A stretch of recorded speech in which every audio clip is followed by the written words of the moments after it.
Imagine homem que vivia em uma terra chamada Uz. Seu nome era Jo. Ele não era apenas conhecido por sua riqueza, mas por algo muito mais valioso, sua integridade e justiça. Jo era o homem que andava com Deus. Desde o momento em que acordava até o cair da noite, sua vida era uma demonstração de fé, obediência e temor ao Senhor. Ele não apenas seguia os caminhos de Deus, ele se afastava de tudo que era mal. As pessoas de sua região o viam como um exemplo, alguém que merecia respeito e admiração. A vida de Jo era abençoada de muitas maneiras. Ele tinha tudo o que o homem naquela época poderia sonar. Seu rebanho era vasto, milhares de ovelhas, camelos, bois e jumentos pastavam em suas terras. Seus campos eram férteis e sua casa era próspera. Mas o que talvez mais chamava a atenção era sua família. Jo tinha muitos filhos e filhas, e a harmonia entre eles era evidente. Eles se reuniam com frequência para banquetes e celebrações, e Jo, como pai celoso, estava sempre cuidando para que o relacionamento deles, tanto entre si quanto com Deus, permanecesse intacto. Mesmo sendo abençoado com tudo isso, Jo nunca se esquecia de Deus. Ele sabia que tudo o que possuía vinha das mãos do Senhor. Por isso, sempre que seus filhos se reuniam para celebrar, Jo fazia algo especial, ele oferecia sacrifícios a Deus em nome de cada deles. Ele pensava, e se algum deles, sem querer, pecou ou falou algo contra Deus em seus corações. Jo não queria correr riscos quando se tratava de agradar a Deus. Assim, ele agia como intercessor por sua família, com devoção e amor. Essa era a rotina de Jo, prosperidade, harmonia e uma vida profundamente ligada a Deus. Ele não apenas agradecia por suas bênçãos, mas tomava medidas para garantir que estivesse em plena comunhão com o Criador. Sua vida de oração e sacrifício era constante, não porque temia perder suas riquezas, mas porque seu coração estava genuinamente voltado a agradar a Deus. Além de sua riqueza material, Jo era também rico em caráter. Ele era respeitado por todos ao seu redor, seus amigos, vizinhos e ateus mais distantes sabiam de sua integridade. Sua palavra era confiável, suas ações eram justas, e sua sabedoria era procurada por muitos. Ele se destacava não apenas pela abundância de seus bens, mas pela abundância de seu coração generoso e sua justiça imparcial. Essa é a imagem que podemos ter de Jo, o homem que, embora rodeado por riquezas e uma vida aparentemente perfeita, nunca deixou que o orgulho ou o egoísmo tomassem conta de seu coração. Tudo o que ele fazia, desde o cuidado com sua família até os sacrifícios que oferecia, era feito com a intenção de honrar a Deus em cada detalhe. Sua prosperidade era o reflexo da graça divina em sua vida, mas sua justiça era o que realmente definia quem ele era. Imagine um cenário celestial. No lugar onde o invisível se torna realidade e onde as decisões divinas são tomadas, os anjos de Deus se apresentavam diante do Criador. Entre eles, havia uma presença diferente, Satanás, o adversário, aquele que vagava pela terra observando a humanidade. Ele, sempre astuto, sempre buscando maneiras de desafiar ou testar a fé dos servos de Deus, chegou com uma acusação pronta. Deus, que conhece tudo, perguntou a Satanás, de onde vens? E Satanás, em sua frieza, respondeu que estava andando de um lado para o outro pela terra, observando os homens. Deus, com a confiança de quem conhece cada coração, mencionou Jo, seu servo fiel. Viste o meu servo Jo? Não há ninguém como ele na terra, o homem íntegro, justo, que teme a Deus e se desvia do mal. A menção de Jo foi uma evidência clara de que Deus estava orgulhoso de sua integridade. No entanto, Satanás, sempre cínico, lançou uma dúvida, é claro que ele é fiel, pois tens protegido tudo o que ele possui. Deste a ele riquezas, filos, e uma vida abençoada. Mas se tirares tudo isso dele, verás como ele te amaldiçoará na tua face. Essa foi a provocação de Satanás. Ele acreditava que a fé de Jó era apenas resultado de sua vida próspera, que sua lealdade a Deus era comprada pelas bencaos que recebia. Mas Deus, que conhecia profundamente o coração de Jó, sabia que sua fé ia muito além das riquezas e pazes. Ele sabia que Jó era fiel porque o amava genuinamente, não pelo que tinha, mas por quem Deus era. Então, num ato surpreendente de confiança, Deus permitiu que Satanás testasse Jó, mas como uma restrição clara e inquebrável, tudo o que ele teme está em teu poder, mas não estendas a mão contra a vida dele. Deus colocou limite ao poder de Satanás, pois sabia até onde o teste poderia ir, sem jamais permitir que o coração de Jó fosse destruído. Essa foi a permissão que Satanás tanto desejava. Com a liberdade de tocar em tudo que Jó possuía, Satanás estava pronto para lançar uma série de provações na vida do homem mais justo da terra. O que estava prestes a acontecer não seria apenas uma prova para Jó, mas exemplo para toda a humanidade de até onde vai a fé de verdadeiro servo de Deus. Assim começou a fase mais difícil da vida de Jó. Tudo o que ele conhecia, tudo o que amava, estava agora sob a mira do adversário. A partir desse momento, Jó enfrentaria perdas e sofrimentos inimagináveis, mas sua fé seria testada de uma maneira que mudaria para sempre a história de sua vida e a maneira como entendemos a fidelidade a Deus. Jó vivia em sua rotina diária, cercado por suas vastas propriedades e sua amada família. Ele era homem próspero, conhecido por sua integridade, e seus bens incluíam milhares de ovelhas, camelos, bois e jumentos. Seus filhos, desao todo, desfrutaban da vida, muitas vezes reunidos em festas e celebrações, enquanto Jó, fiel a Deus, oferecia sacrifícios por eles, temendo que, em suas comemorações, pudessem ter pecado de alguma forma. Mas, em dia fatídico, uma série de tragédias começou a se desenrolar, devastando tudo o que Jó possuía. O primeiro golpe viu através de mensageiro que chegou correndo, ofegante e aflito. Os sabeus atacáramos bois e os jumentos, matáramos servos e leváramos animais. E sou o único que sobreviveu para te contar. Antes que Jó pudesse assimilar essa notícia, outro mensageiro apareceu, quase sobrepondo as palavras do primeiro, fogo de Deus caiu do céu e queimou todas as suas ovelhas e os servos que estavam com elas. Todos morrerão. E sou o único que escapou para te contar. A mente de Jó começava a processar a perda, mas mal teve tempo de reagir quando o terceiro mensageiro chegou. Os caldeus formaram 3 grupos, atacaram e levaram todos os camelos. Os servos foram mortos, e eu sou o único que restou para te contar a tragédia. Era uma calamidade atrás da outra. Tudo o que Jó tinha, sua riqueza e seus bens, estava sendo destruído diante de seus olhos. Mas o golpe mais duro ainda estava por vir. O quarto mensageiro chegou, como uma expressão de puro desespero, teus filhos e filhas estavam banqueteando na casa de teu filho mais velo, quando o grande vendaval viu do deserto.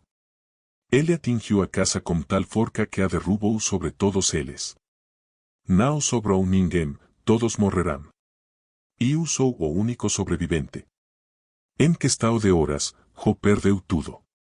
Seus rebanos, sua riqueza e, o mais doloroso, todos os seus filhos. A dor de pai que perde todos os seus filhos de uma sovese inimaginável. Jó rasgou suas vestes em sinal de luto e caiu ao chão, mas, em vez de amaldiçoar a Deus, ele fez algo notável.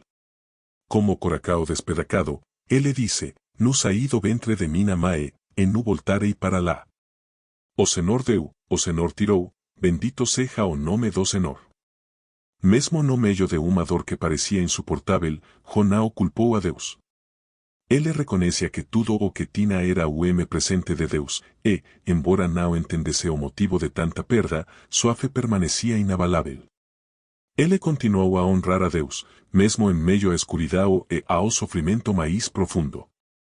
Esse momento de perda e fé inabalável revela a verdadeira essência de Jó. Sua fe não era superficial ou baseada nas bencaos materiais que ele havia recebido.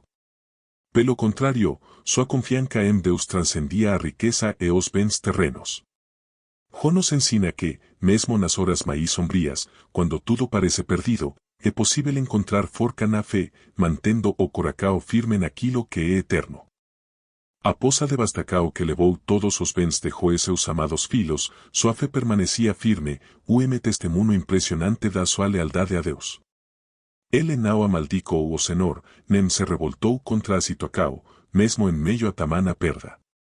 No entanto, Satanás não estava satisfeito.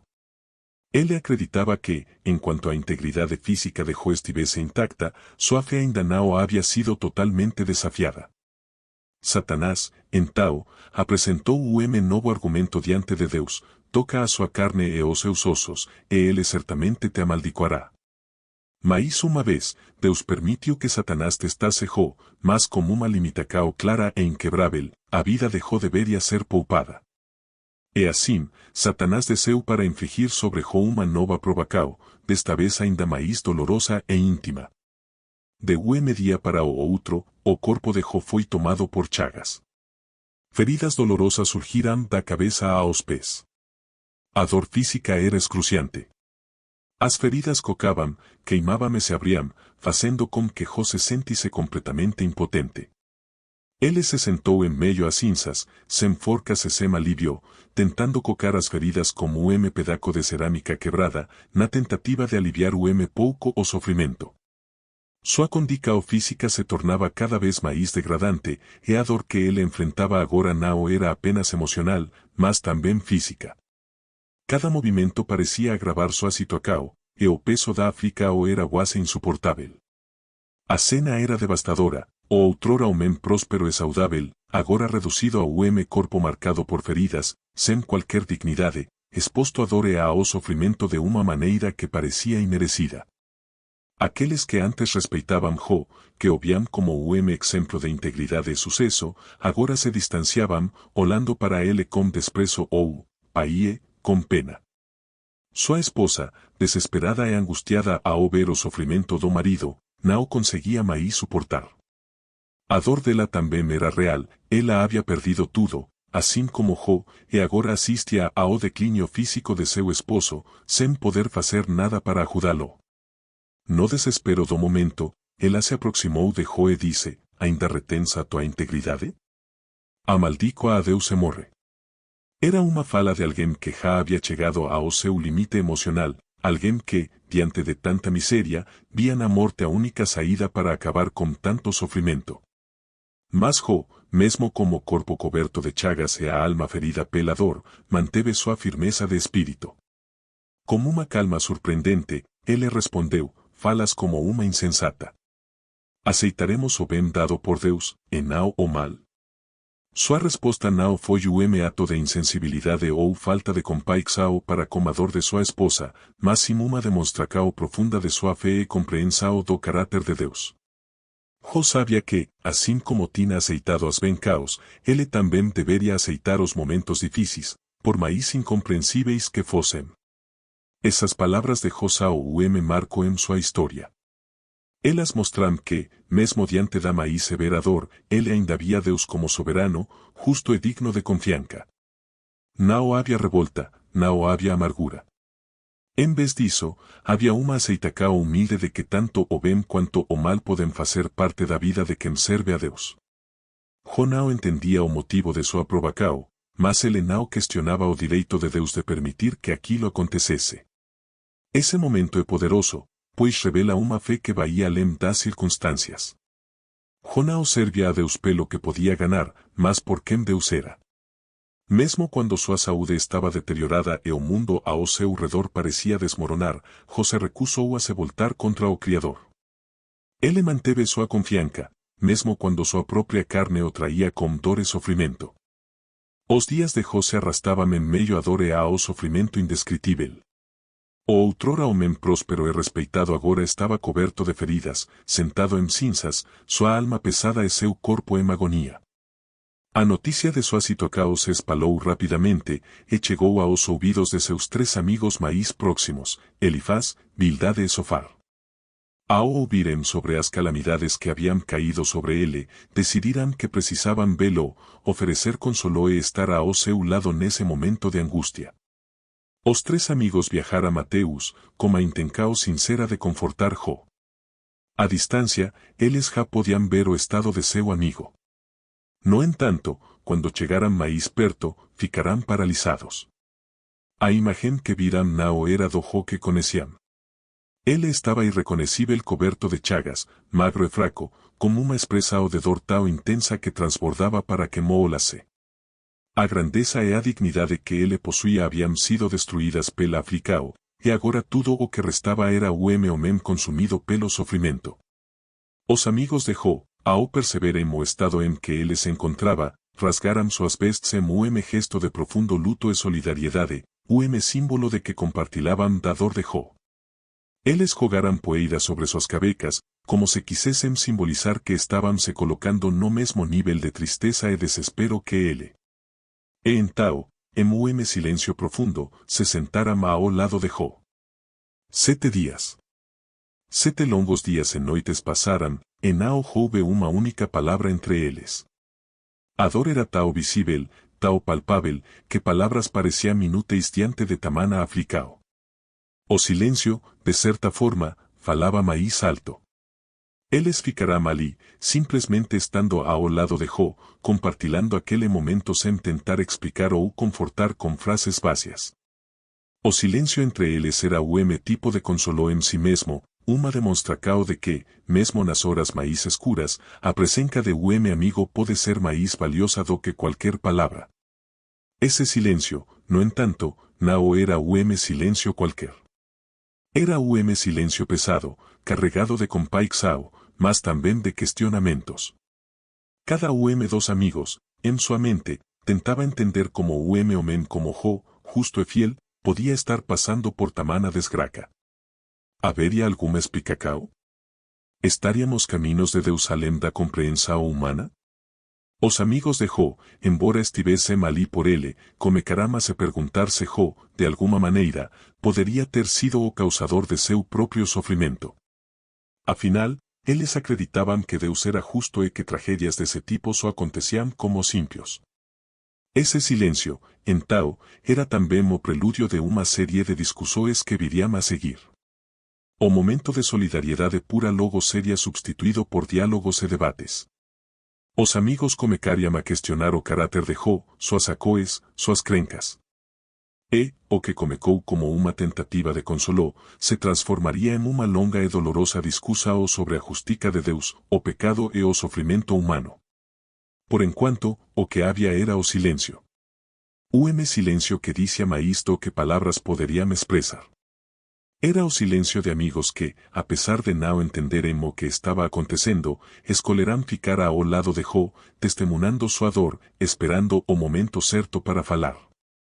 En esse silêncio, embora não resolvesse o sofrimento de Jó, ele encontrou pelo menos um respiro na companhia de seus amigos.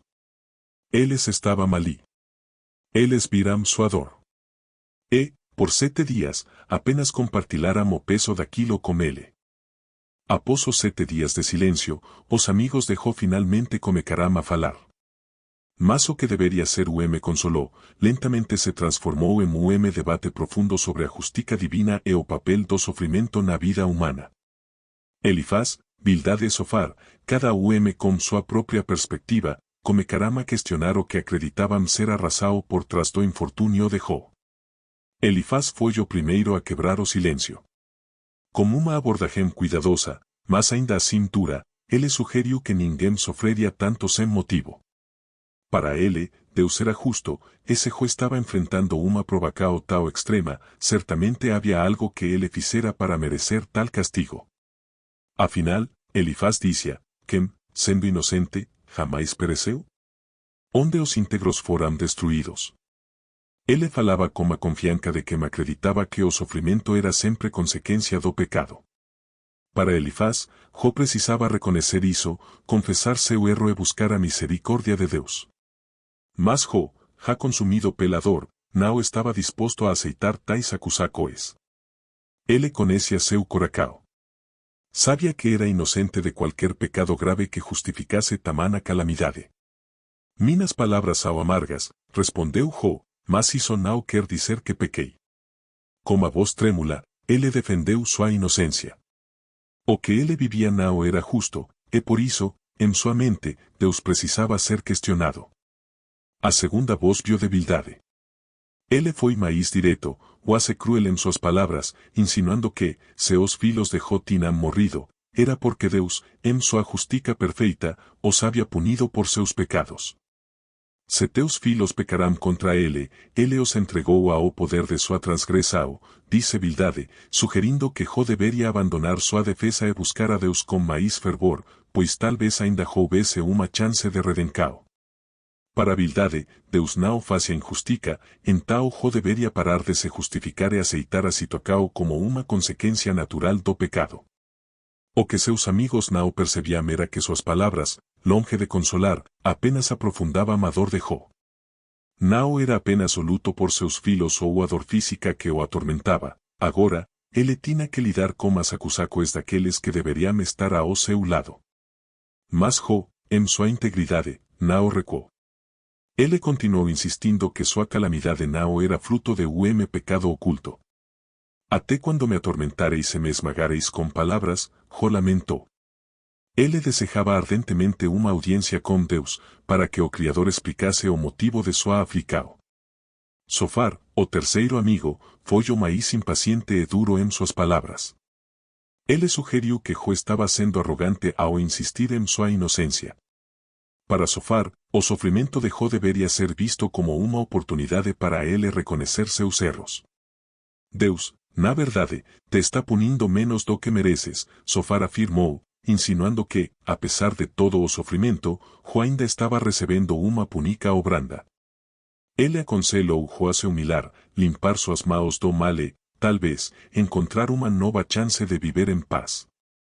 No entanto, quanto mais os amigos pressionavam Jo, mais ele se afastava de suas acusações. A grande questão na mente de Jo não era mais apenas sobre sua própria inocência, mas sobre a própria justiça de Deus. Como poderia o Todo-Poderoso permitir que um homem justo como ele sofresse tanto? Jo começou a questionar abertamente a equidade do sofrimento humano.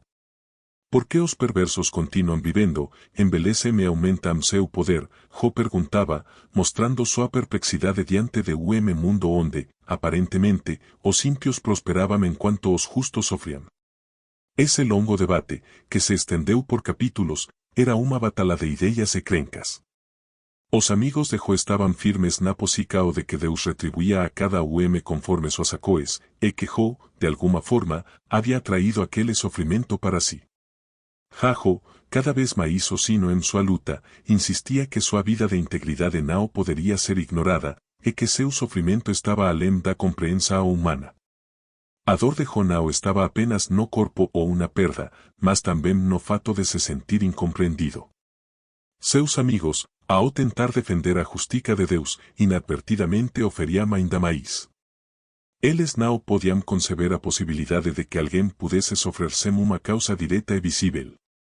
Mas Jo sabia que seu sofrimento não se encaixava nessa lógica simplista, e ele clamava por uma resposta de Deus. E assim, o debate entre Jo e seus amigos continuou, com tensões crescentes e dúvidas profundas sobre o caráter de Deus e a natureza do sofrimento humano. Cada palavra dos amigos, em vez de aliviar o coração de Jo, o empurrava mais para o abismo da solidão e da incompreensão. Jo não queria simplesmente respostas fáceis, ele queria uma verdadeira audiência com Deus, para que a justiça divina fosse esclarecida, e sua inocência fosse finalmente reconhecida. Depois de longos dias de discussões com seus amigos, Jo, agora mais cansado do que nunca, sentia o peso da solidão e da angústia sobre seus ombros. As palavras de seus amigos, ao invés de trazerem consolo, apenas aumentaram sua dor. Eles não entendiam, não conseguiam enxergar a profundidade de sua agonia, muito menos o tormento interno que o corroía. Para eles, o sofrimento de Jo tinha uma explicação simples, ele deveria ter pecado, e sua dor era a púnica ou por isso. Mas Jo sabia que não era tão simples assim. En meio ao silêncio que se seguiu às discussões, Jó começou a falar, não mais com seus amigos, mas diretamente com Deus. Seu coração estava pesado de dúvidas e, em sua dor, ele buscava uma resposta. Ele não queria apenas compreender o motivo de seu sofrimento, ele queria saber por que o Deus que ele sempre servirá com tanto zelo e fidelidade permitia que isso acontecesse com ele. Por que, Senhor, ele questionava. Por que estou passando por isso, se sempre busquei te honrar? Com a voz fraca, mas cheia de sinceridade, Jó clamava a Deus. Se ao menos eu soubesse onde encontrá-lo, iria ao seu tribunal e apresentaria minha causa, disse a ele, com a esperança de que, frente a frente como Criador, poderia ouvir uma explicação clara para sua dor. Era uma mistura de desespero e fé. Ele sabia que Deus era justo, mas não conseguia conciliar essa justiça com o que estava vivendo. Por isso, ele ansiava por uma audiência como Todo-Poderoso, momento onde pudesse entender o que estava acontecendo e, quem sabe, encontrar algum alívio para seu coração. Jó não escondia suas emoções.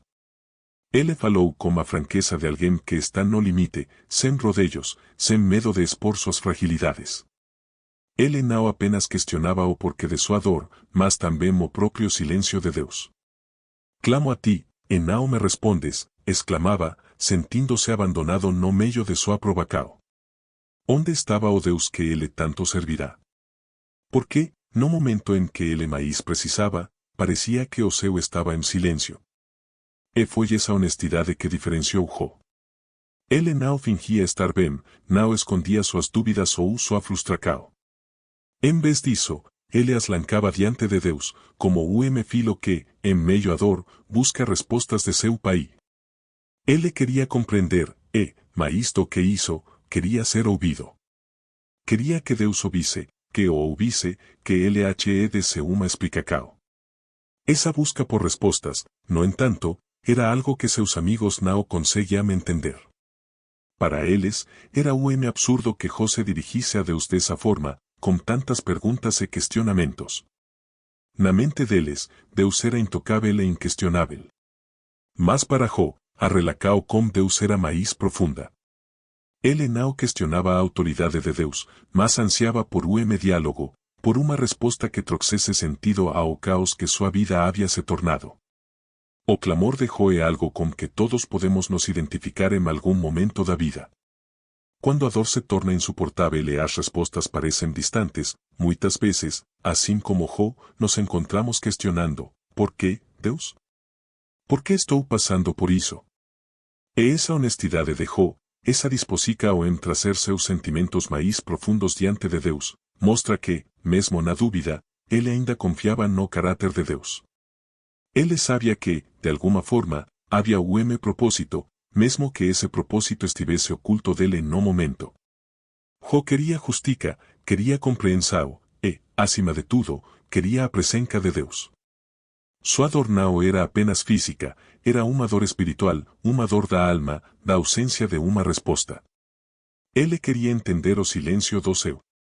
Suas palavras, seu clamor, eram reflexo de uma fé que, mesmo abalada, não estava destruída. Ele sabia que Deus estava ali, mas não conseguia entender o porquê de sua aparente ausência. E então, após dias de silêncio e clamor, Jó finalmente recebeu sua resposta.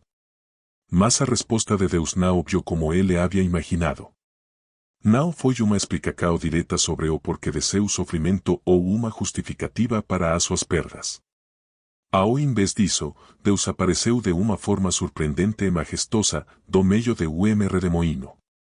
Osando vento crescente, rodopiando como uma forca inimaginável, interrompeu o silêncio. O redemoinho rugia, como se a própria criação estivesse sendo agitada pela presença do Criador. E do meio dessa tempestade poderosa, a voz de Deus ecoou, preenchendo o ar como uma autoridade inquestionável. Era uma voz que Jó reconhecia, mas que também o colocava em seu lugar. Deus havia chegado, e a resposta que Jó tanto ansiava estava prestes a ser dada, mas não da forma que ele esperava. Deus começou a falar, mas não com a explicação que Jó e seus amigos tanto procuravam. Ao invés disso, ele lançou uma série de perguntas a Jó, perguntas que mostravam a vastidão do conhecimento divino e a limitação do entendimento humano. Que me este que obscurece o meu conselho com palavras sem conhecimento, Deus perguntou, iniciando uma licao sobre a grandeza da criação e a fragilidade do homem diante dela. Onde estavas tu quando lancei os fundamentos da terra? Continuou Deus, revelando a imensidade da obra da criação. Ele descreveu o desenrolar do universo, desde as estrelas no seu até os segredos das profundezas dos oceanos. Cada pergunta que Deus fazia revelava o aspecto da criação que Jó, por mais justo e íntegro que fosse, jamais poderia entender por completo. As montanas, os céus, os animais selvagens, o ciclo das marés, tudo estava sob o controle soberano de Deus, e Jó estava sendo desafiado a reconhecer sua própria limitação diante desse poder. Deus perguntou sobre o Leviata, a criatura marina poderosa e indomável, e o Bemote, símbolo de forca e majestade na terra. Ele perguntou se Jó poderia controlar essas criaturas, ou mesmo entender seu propósito no vasto esquema da criação. Com cada pergunta, Jó percebia mais e mais a magnitude do plano de Deus, o plano tão vasto e complexo que a mente humana não poderia compreender por completo. Deus não estava tentando diminuir Jó, mas estava mostrando a ele uma verdade essencial. O mundo é muito maior do que nossa capacidade de entendê-lo, e os caminhos de Deus são elevados além do nosso alcance. Deus não deu a Jó uma resposta direta sobre seu sofrimento, porque a questão não era sobre justiça ou punição, mas sobre confiança e fé na soberania divina. Jó, que até então havia clamado por uma explicação, agora estava diante da revelação mais profunda de todas. Não era necessário que ele compreendesse cada detalhe do plano de Deus, mas sim que ele confiasse no Criador, que orquestra tudo com sabedoria infinita. Mesmo quando as coisas parecem caóticas e sem sentido, há propósito divino que escapa a nossa compreensão limitada. A voz de Deus continuava, como o próprio vento do redemoinho, penetrando fundo no coração de Jó. E, aos poucos, Jó começou a ver, não como solos físicos, mas como solos do espírito. Ele percebeu que sua vida, suas dores e até mesmo suas perguntas faziam parte de algo muito maior, algo que ele jamais poderia controlar ou entender plenamente. Ele entendeu que Deus não estava ausente, mas sempre presente, governando o universo de forma perfeita e justa. Ao final, Jó não obteve as respostas que buscava inicialmente, mas obteve algo ainda mais valioso, o novo entendimento da majestade e da sabedoria de Deus. Ele respondeu ao Senhor com humildade: sou indigno, como posso responder-te? Pono a mão sobre a boca. Jó reconheceu sua pequenez diante do Criador e se arrependeu, não por ter pecado, mas por ter subestimado o poder e os planos de Deus. Essa resposta de Deus, vinda do redemoinho, mudou a perspectiva de Jó para sempre. Ele não precisava saber todos os detalhes ou razões por trás do seu sofrimento. Tudo o que ele precisava era confiar na soberania de Deus, que sustenta o universo com perfeição e governa cada detalhe da vida, mesmo os que parecem mais dolorosos e inexplicáveis. Após ouvir a voz de Deus saindo do redemoinho, algo profundo mudou no coração de Jó. Ele, que antes clamava por respostas, agora estava diante de uma realidade muito maior do que sua própria dor. O peso das palavras de Deus, mostrando a vastidão do universo e o controle soberano sobre todas as coisas, trouxe a Jó uma compreensão que ele antes não possuía, sua própria limitação. Aquele que havia perdido tudo, riqueza, filhos, saúde, e que havia questionado o porquê de seu sofrimento, agora estava em silêncio. Não era o silêncio de revolta, mas de humildade. Jó finalmente entendeu que sua visão era limitada e que os planos de Deus iam além de qualquer compreensão humana. Ele reconheceu que, por mais justa que fosse sua causa, havia falado sobre coisas muito maiores do que ele podia entender. Como coração pesado e, ao mesmo tempo, aliviado por essa nova revelação, Jó se humilhou diante de Deus. Ele não tentou justificar suas palavras, não se defendeu, mas aceitou que, em sua dor, ele havia questionado a sabedoria divina. Falei do que não entendia, coisas maravilhosas demais para mim, que eu não conhecia, disse Jó com sinceridade. Esa confisa o de Nao era apenas sobre as palabras que ele havia dito, mas sobre a postura de seu coração. Ele havia tentado compreender o incompreensível, questionar o inquestionável. Ao perceber isso, Jô se arrependeu, não de ter expressado sua dor, mas de ter subestimado o controle soberano de Deus sobre todas as coisas.